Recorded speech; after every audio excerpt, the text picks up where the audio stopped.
Welcome to Fantasy Filmball, the show where we turn movies into sports and sports into something that we don't talk about here. And today, we're going to be doing our final predictions for the Golden Globes this year. My name is Matt, that's Dylan, and we've figured out pretty much, I think, our final predictions. The Golden Globes should be coming out anytime now. And let's jump right into it. So Dylan, do you think we should start from the bottom first or top down? I think we should start at the top because I think there's a lot more big debates to happen in some of these top categories, like best drama, like best comedy, and stuff like that. All right, then let's hit it. Let's go right into best drama.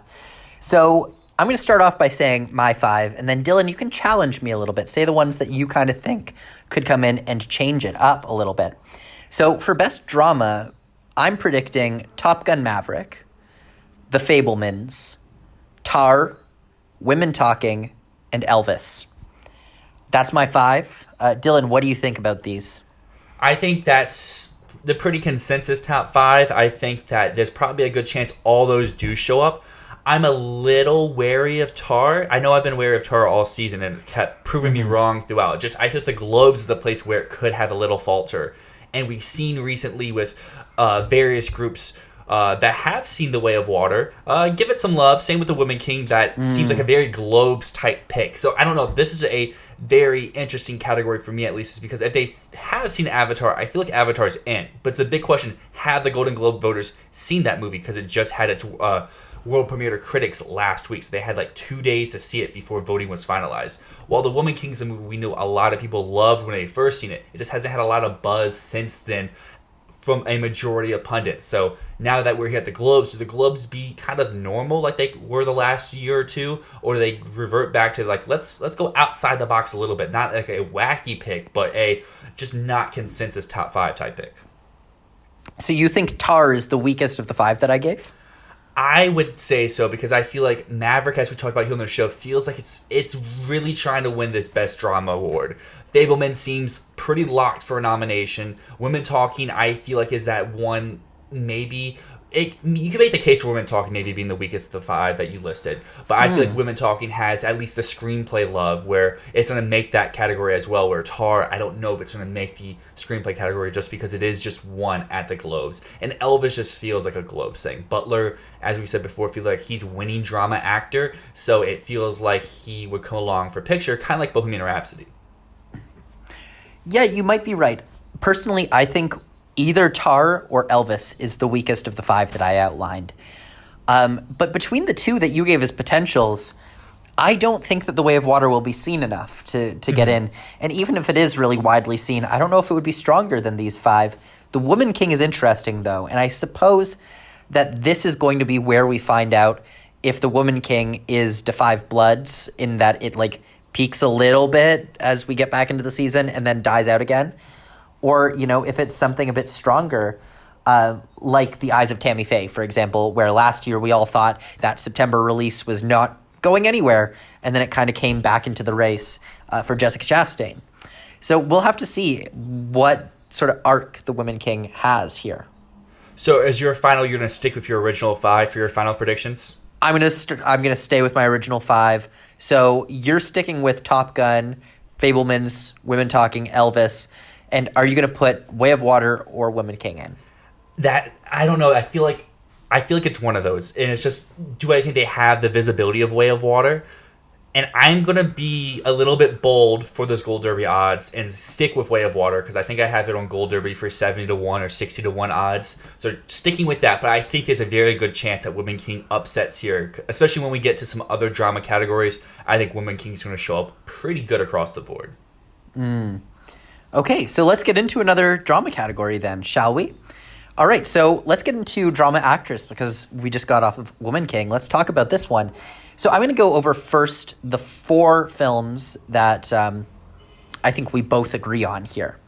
And so the four nominations would be Cate Blanchett for Tar, Daniel Deadwyler for Till, Michelle Williams for The Fabelmans, Viola Davis for The Woman King, and then that slot five is where we differentiate.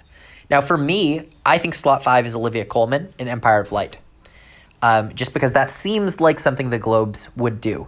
They really like Olivia Colman. It's been proven a few times now. And this is a type of film that might appeal more to the HFPA than anyone else. I guess the question is, does Searchlight care enough to screen Empire of Light for them? So what are some of who would you propose as slot 5 here?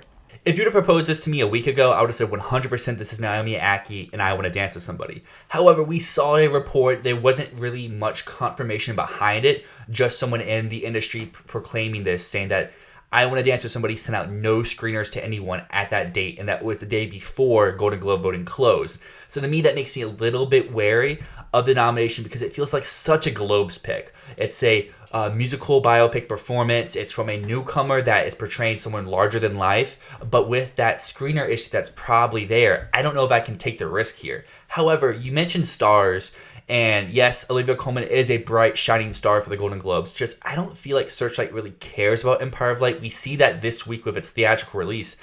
It got dumped in the minimal theaters, and it's not really expected to expand very wide. So on the other hand, there's another bright shining star who's having one of their better performances in recent years. It's in another kind of smaller movie, but we saw last year, before Coda really had its resurgence throughout the award season, it did show up at the Globes. And Apple TV has another kind of drama movie this year with Jennifer Lawrence and Causeway. So I think that's going to be my bold prediction for number 5 for drama actress, just because she is a bigger name. It could help her get over that hump of being a smaller film. But it's also a film that most people seem to be more on the positive side, while in Empire of Light there are a lot of naysayers for that film. That's really interesting that you say that. I think the only thing holding me back from Jennifer Lawrence here is that she missed the indie spirits. Mm-hmm. And for a performance like this, I feel like that's something that should have come along with this, with her package here. So I don't know. I'm not sold on Jennifer Lawrence, but you might be right. I think that's a better shot than Naomi Ackie at the moment. And so right now, I'd say Olivia Colman, Jennifer Lawrence, those are my 5 and 6. But who knows? It could be Zoe Kazan. It could be Rooney Mara. It could be Ana de Armas. If they want to go I made that claim really a few weeks ago. I backed controversial. off a little bit, but I they don't want to think be it's really out of the realm of controversial. possibility. I don't think they'll do it because it's the Globes is trying to be like, look, we are being good this year. Look, we're behaving. And I feel like them choosing blonde, that's not them behaving. That's bad behavior, bad Globes. But yeah, so I think there's a very clear top 4 here. And if any of the top 4, Blanchett, Deadwyler, Williams, Davis, if any of them miss, that is a major, major shocker. So that moves us over to Best Drama Actor. We're kind of like actress. There seems like there's a very locked-in top 4. We have Austin Butler for Elvis, Brendan Fraser for The Whale, Tom Cruise for Top Gun Maverick, and Bill Nighy for Living. That just brings us to this 5th spot, which I know we differentiate a little bit here. I think they'll go for a little bit more of a bigger star, while you think they will go for a little bit more of the bigger movie. So who are you proposing for spot number 5? So I differentiate from what you said there. I think there are 2 locked-in spots here. It's Austin Butler, Brendan Fraser. Tom Cruise and Bill Nighy, I don't think they're locked in at all. I think that this could be the moment where we see whether one of them is strong, whether one of them is weak. But I wouldn't say they're locks. They're just better shots than most because this category is very thin. And because the category is very thin, that's why my number 5 is Gabriel LaBelle, The Fabelmans. I think that the Globes have historically shown that they're a little bit more open to nominating teenagers. They're a little bit more open to going with the young performers, with the breakthrough stars, than the Oscars are. So while I don't think Gabriel LaBelle has much of a shot at the Oscars, it kind of feels like he could be a Roman Griffith Davis, where they kind of just, they're like, you were the lead in a movie that we loved. Here's an acting nomination. Fair. So Gabriel LaBelle is my reason here. I think The Fabelmans is strong enough to coattail him in. And he's really good in the film. He's very good in the film. Is he in Oscar contention? Probably not, because he's a kid. But the Globes don't think that way. Mm-hmm. So that's mine. Who are the stars that you're thinking of? So I've said all season long, I think this is a spot that Will Smith shows up anywhere. This was even before anyone saw Emancipation. This is where I thought he would show up. And the movie's come out now. The reviews are a little bit all over the place. But most people do say this is Will Smith trying really hard. He's giving a awards-worthy performance. They just don't think he's actually going to get it at the end of the day. So I don't know what to really do with him, because I feel like if there was no slap last year, he's in. Easy. But with the slap, I just don't know how people really feel to him. Because part of me thinks the slap is a very over-exaggerated online. Just a lot of people piling on, saying like, oh, this was so bad. This is ruining his career. But I also think a lot of people probably just don't care. And it was a very vocal minority. So I think this will really be the first telltale sign. Do people actually care a lot, or was it a very vocal minority for the action? On the other hand, there is a performance that a lot of people have not seen, but the people who have seen from the test screens have been kind of positive on, and that's Christian Bale in The Pale Blue Eye. That seems like a very Globes tight pick, but I also agree with you. LaBelle seems very strong for a possibility here. My just one drawback with him is almost every review I've seen out there doesn't really bring notice to him. And the few Young Actor Awards that have happened throughout the season, I know he hasn't been eligible for all of them because of the film's budget, but he hasn't really shown up anywhere for any sort of notoriety for a young actor performance or just anything for The Fabelmans. It's always, oh, it's Michelle Williams, it's Judd Hirsch, it's Spielberg. It's never... LaBelle's really good, even though I agree with you, he is very good. Mm-hmm. Yeah, so what I'd say about Will Smith here is that, yes, I think that most people don't care about the slap. Most people don't. But you know who does care? Hollywood. Hollywood cares. Hollywood thinks that it made their institution look foolish. And they take that personally. And the thing that I feel is that even if the Golden Globes don't care, even if they do not give a shit about how about Will Smith in general, if they don't give a shit that he did that, that's their prerogative. But, like I said before, the Golden Globes are trying to show everyone, hey, look, guys, we're good. We're good, guys. We're doing right. We're behavior. Behavior is very good. Mm-hmm. And if we're looking through that lens, there's no way that the Golden Globes will nominate Will Smith and invite him when the Oscars just banned him for the next 10 years. It's not happening. Even if he deserved the win, it's not happening. But yeah, I mean, with this category, I feel like so many things could happen here. Really, the only two that I feel are locked are Butler and Fraser.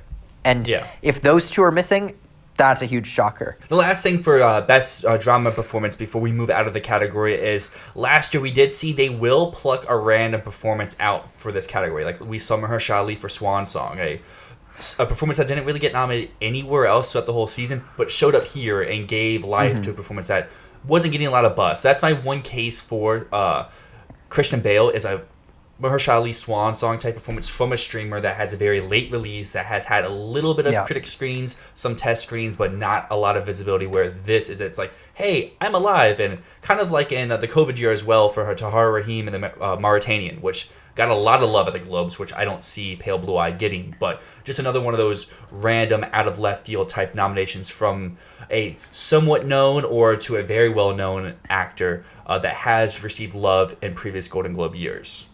Mm-hmm. That's a great point. They could totally do a Swan Song nomination like they did Mahershala Ali last year. That could be the Pale Blue Eye. It could totally be the Pale Blue Eye. It could also be something that we just don't expect at all. Hey, this is Dylan from the future. We finally got confirmation on various stuff for the comedy musical section with the Globes, so I figured to hop in here real quick to give y'all some updates because what we say may be a little bit different than what is showing for our final predictions, but Nope is a drama. So that means Keke Palmer, Daniel Kaluuya, they're not showing up in the acting categories.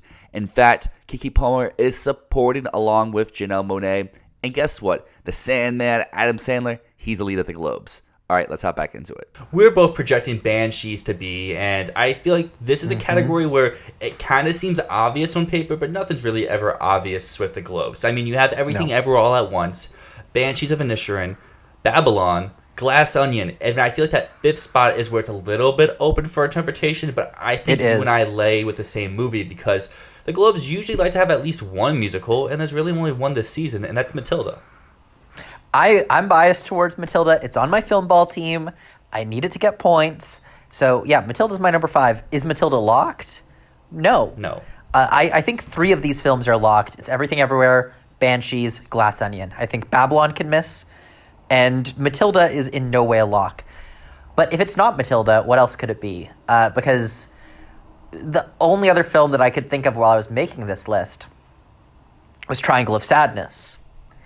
But then I saw the Satellite Awards, and they also have a comedy musical lineup, and they did something really interesting, which is they nominated RRR. Could that happen here? Could it happen here? I think it could. I think it's just really how big can this movie get? Because we've seen there's so much passion for this film, but it's just, where is the passion? Is the passion in this specific group of voters, as we've seen in some award seasons so far, or is it on a more wider array? I think with the nominations at the beginning, it's going to get a lot more visibility. It's just how many of the voters submitted their lineups before and how many voters submit their lineups after. Because I feel like you said, Matilda's nowhere near to a lock. Babylon could miss. If Banshees is in drama, that's another open spot. So RRR can easily slide in here. Just my one concern is how many people ahead of when nominations were supposed to be due saw it and really loved it that much to put it in. Yeah. It's tricky to say. I think that RRR is going to be widely seen enough to get in.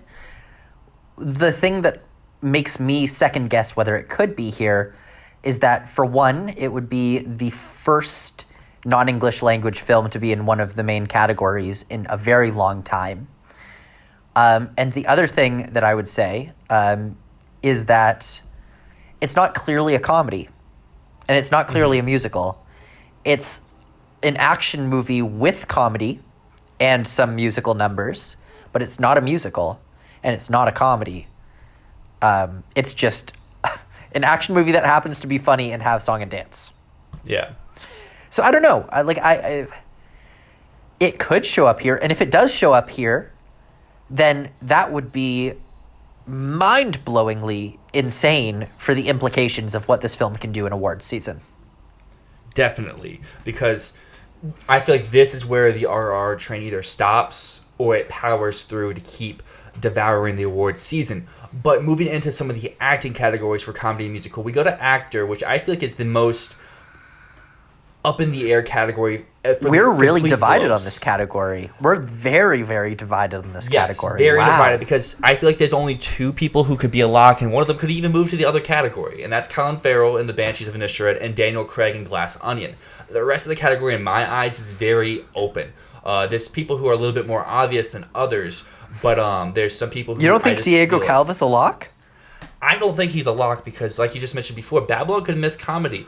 And if Babylon misses comedy, why would they nominate Calva, an actor? Like, Robbie's still getting in, but Calva would not come unless the movie hits that Best Picture, which I think it will. I just don't think he's a lock enough to not give any sort of potential thought of him missing. Maybe. No. Diego Calva, even if the film is not as strong as we think it is at the Globes, Diego Calva seems really strong. He's been mentioned in a lot of the reviews. He's like number 6 or number 7 for actor at large at the Oscars.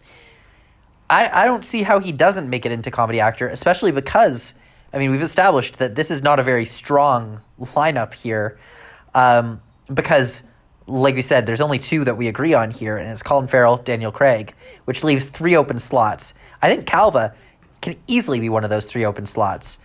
Okay, I'll pitch my 2 other slots here, and then I want to hear your other slots, what you think could beat these guys, okay? So my other slots after Diego Calva, I've got Daniel Kaluuya in Nope. I think he's very strong, very loved.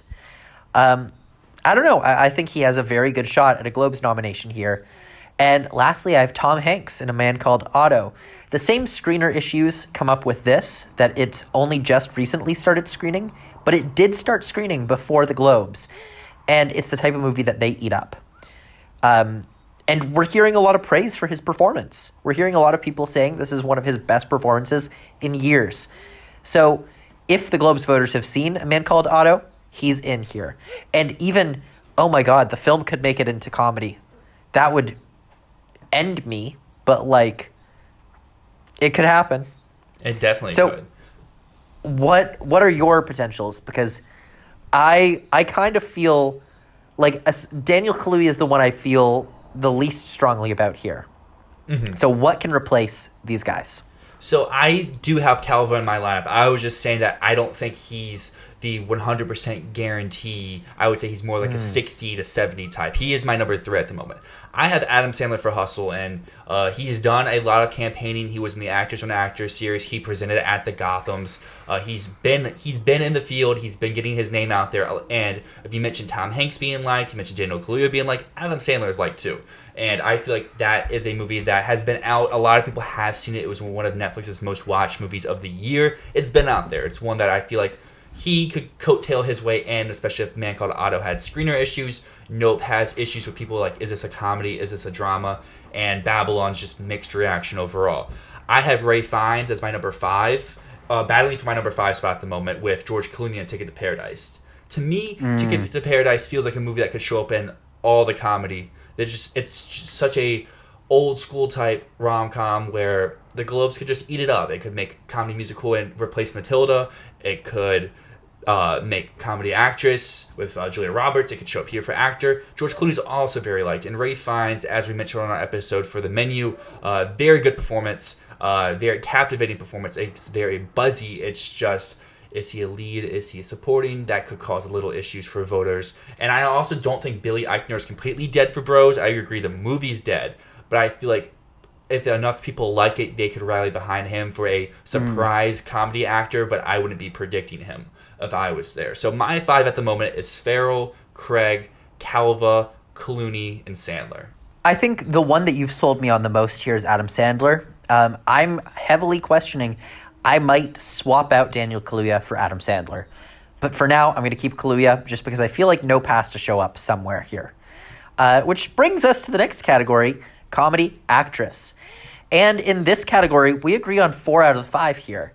So we agree on Michelle Yeoh in Everything Everywhere All at Once, who feels like the undisputed winner in this category.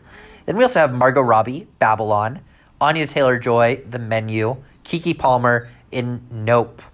Those are our top 4, although the only 2 that I'd be really shocked if they if they missed, was Yeoh and Robbie. Taylor-Joy and Palmer, I see them getting in, but I can also see them missing. Now, my number 5 that I have here is Emma Thompson in Good Luck to You, Leo Grand. But you have a different 5, so what is your number 5?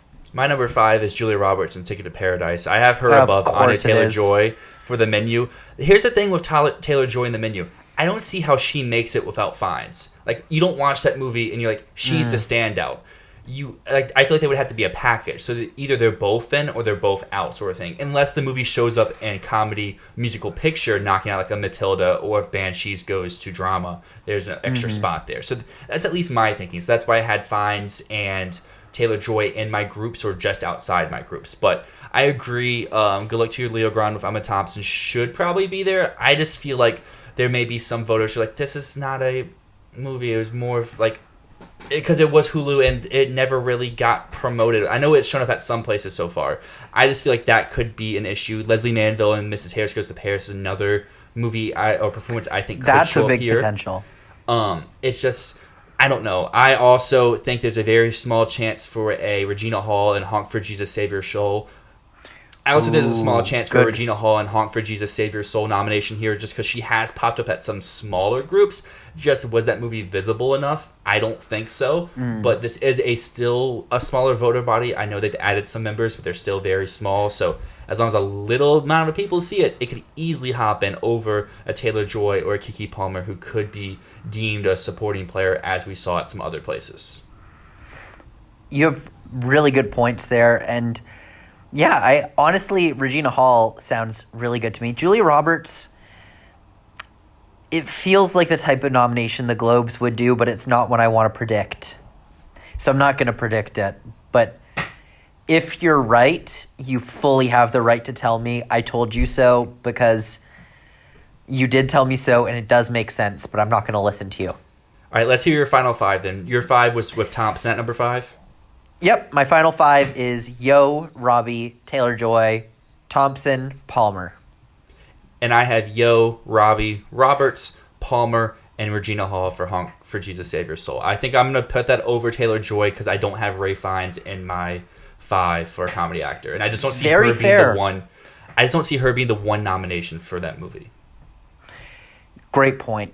I can see that happening, but I don't know what else to do, so I'm just going to stick with it. Dylan checking back in here. Since Nope is ineligible for comedy musical at the Globes, Matt is making a bold claim. His replacement for Palmer is Alicia Ware and Matilda, and my replacement for Keke Palmer is going to be Emma Thompson, and good luck to you, Leo Grande. And we're going to move to director now. This one is a big one, and it can go in a lot of different ways here. So we agree on 3.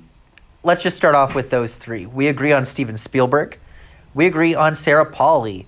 And we agree on Joseph Kosinski. If there's anywhere that Joseph Kosinski gets nominated, it's here and the DGAs, but it's mostly here. Mm-hmm. Because we both kind of think Top Gun could win Best Drama here, right? Yes. So, Joseph Kosinski has to be in director. See, I agree. He's in director, but I also think that this is the Globes. Yes, the Globes have been a little bit more normal the last few years, but we both have Elvis in drama. We both have Elvis winning drama actor, and we know how loved Baz Luhrmann is, so why couldn't he make it into the lineup here? It's my one fight back for your 5. Okay, well, I don't have Baz Luhrmann in because I do have Daniels for Everything Everywhere All at Once and Martin McDonagh for The Banshees of Inisherin. So my top 5, Fabelmans, Women Talking, Everything Everywhere, Banshees, Top Gun.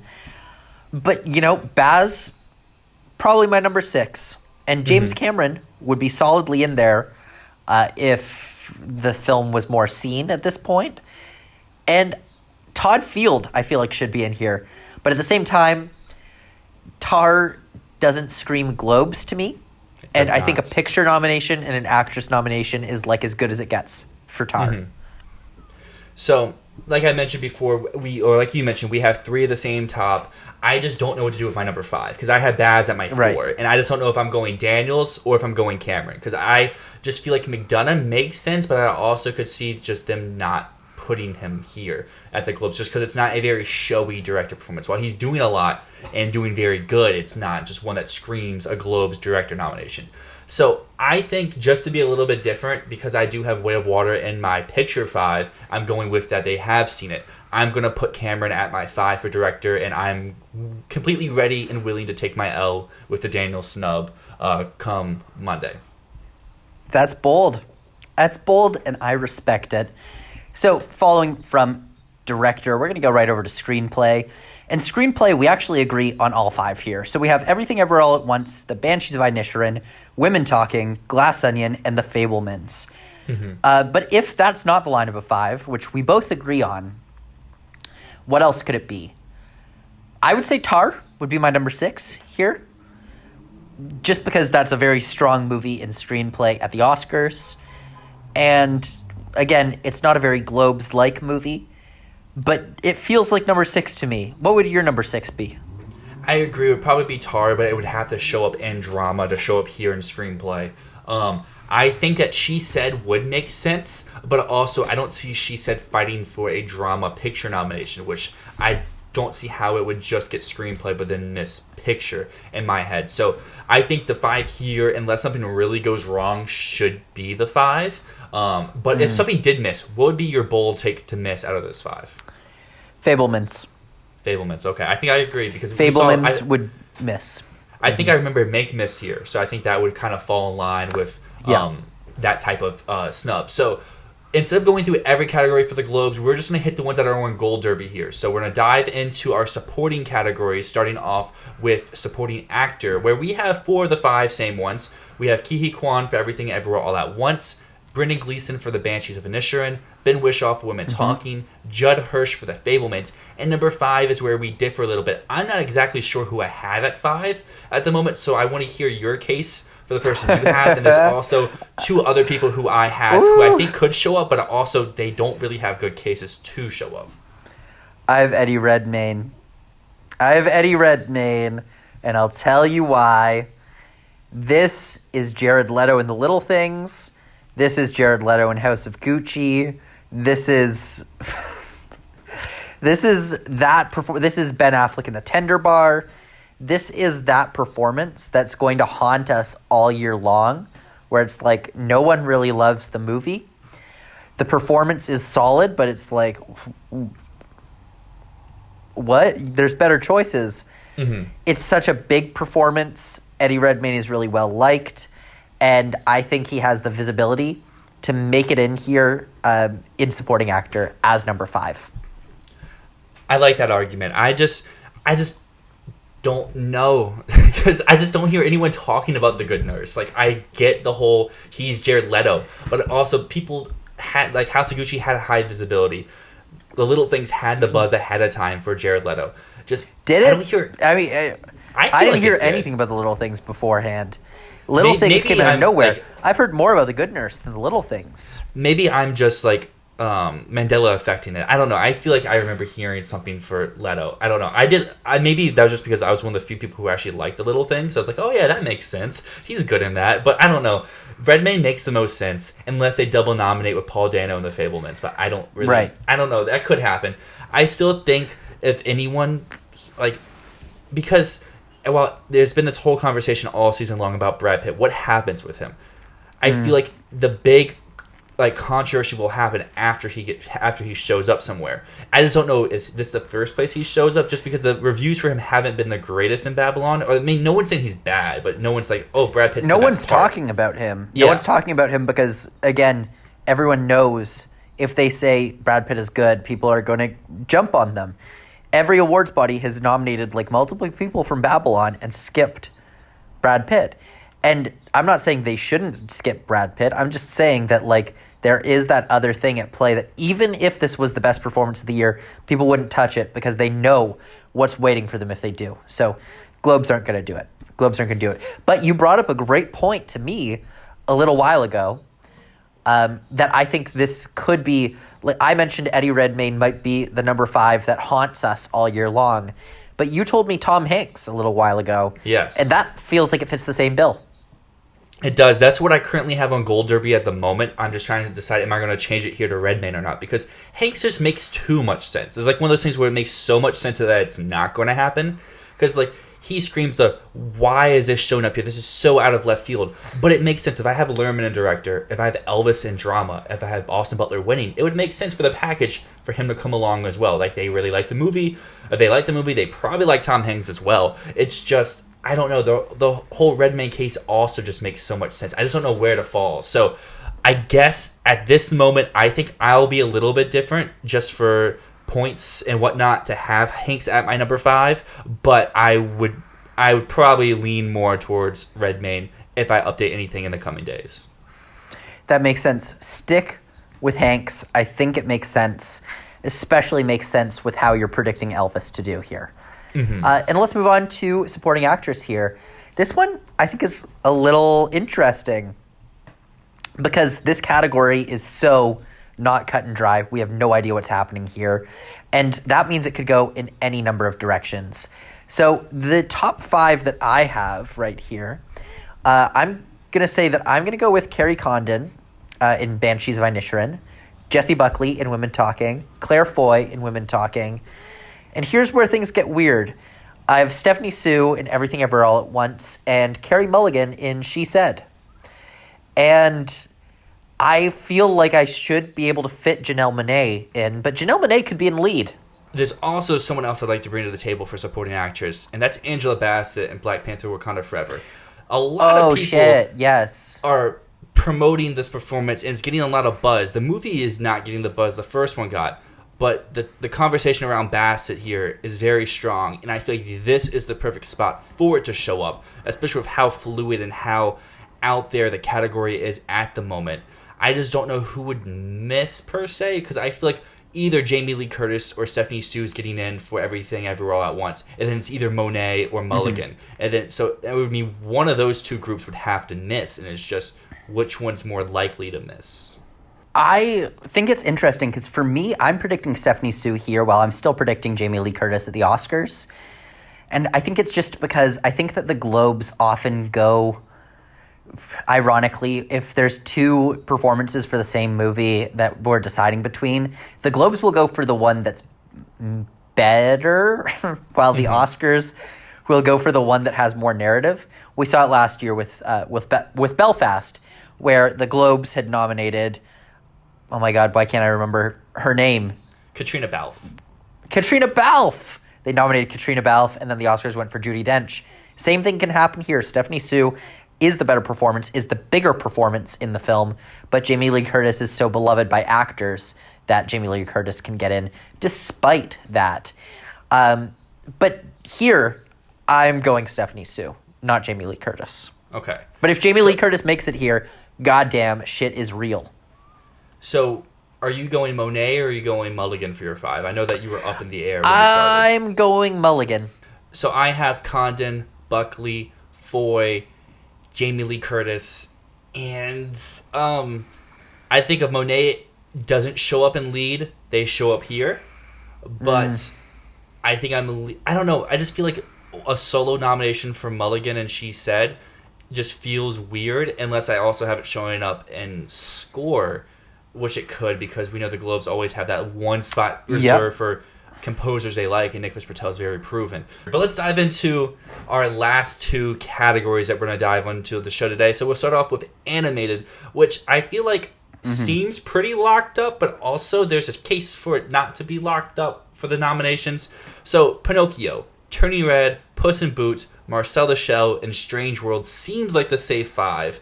But we've seen Strange World mix throughout, and Marcel has people who are very in for it, but also there's a crowd like this doesn't count as an animated movie, while My Father's Dragon has Cartoon Saloon behind it, but also there's just not a lot of buzz with this. So these are the 6, just which one's missing? Globes don't care about reviews for animated films. Okay. It matters at the Oscars, it does not matter here. They will nominate any piece of shit. Anything, they will nominate. Lightyear could make it here. Like, honestly, this category is very up in the air. It might not be Strange World, but it might be something equally weak. Like, they could go for luck in this category. The real test that I see here is, does Marcel the Shell make it? And if it does make it, then it's in for the Oscars. Got If it doesn't make it, there's still hesitation over whether this is an animated movie. We'll have to see. I think Marcel the Shell does make it, and then it makes it to the Oscars. If it doesn't make it here, that's a bad sign. All right, so you have My Father's Dragon as your 1 out?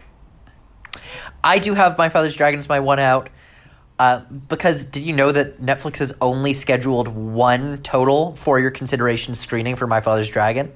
I did not They've know done that. They've done 20 for Wendell and Wild. Interesting.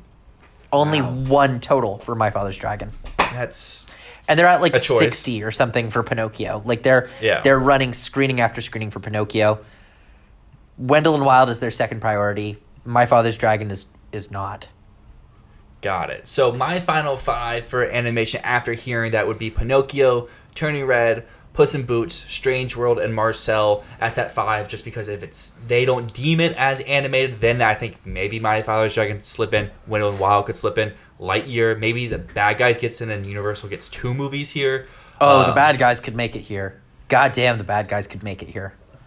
And the last category for the Globes we're going to dive into is one that's not eligible on Gold Derby, but is one that I think is very interesting just because of what's actually eligible here, and that's Best International Feature. This is a good one because the winner here is not going to be nominated for the Oscar. Yes. RRR 100% shows up in this category. And it wins. It wins. Hands down. It's walking away with it. It's winning. Sorry, this is a trigger warning for one of our viewers who is obsessed with Decision to Leave. It's getting nominated. It's not winning. RRR is walking away with this one. Then Decision to Leave, Close, Bardo. I feel like we agree on those. Mm-hmm. But what's number 5? I say Saint Omer. My heart wants to say All Quiet on the Western Front, but my brain says Saint Omer. I don't know, because I feel like there's 4 movies here that really have a good case. So Saint Omer has like the overt critics love. It's got that very high score, but it also has people like yourself who aren't really rocking with it. It's boring as shit. EO is a movie that we've seen have gotten major love, but it's also weird, and it could off-put some voters. Then you have Corsage, which is a movie that isn't very loved, but has a case because it does have a recognizable star in it. It's got chances to show up at other categories for like the Oscars sort of thing. So it could be like, oh, this is a movie we can kind of get ahead of the curve on. And then there's like the obvious pick of All Quiet on the Western Front. But as we just mentioned with My Father's Dragon, Netflix doesn't really care about this movie. So is this movie actually being seen? Do people still like think it's relevant? Do people want to get it? It misses here for international. I think there's a chance that for the Oscars we may have to take out of like every category outside of the international feature. I don't even have it in my international feature lineup at the Oscars anymore. Wow. It's out of mine. But I do have it in my sound category still. Okay. Well, that was the end of our Golden Globes discussion here. Let us know in the comments if we're completely off of anything, if there's any bold last-minute predictions you had, like we didn't even go into song or score or anything along those lines. So let us know what your predictions are for any of the categories above. But my name is Dyl. And my name is Matt, and this is Fantasy Filmball.